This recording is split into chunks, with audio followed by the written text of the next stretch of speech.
Değerli dostlar, Münihsink yani Yenisey boyunda Münihsink Müzesi'ndeyiz, yerel müzesinde. Yazıtların tamamını tespit etmeye devam ediyoruz. Burada çok tanıdık bir yazıt çıktı karşıma.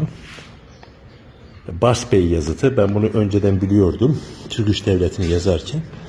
609'da Türk İş Devleti Köktürklere yenilince bu Bas Bey, Bilge Kağan ve Gültekin'in eniştesi.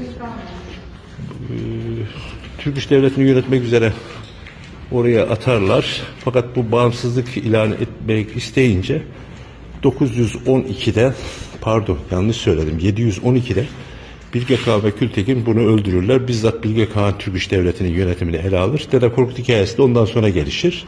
Burada 20'ye yakın bir yazıt tespit ettik. En önemli koleksiyonlardan bir tanesi de burada. Bütün dostlara selam olsun.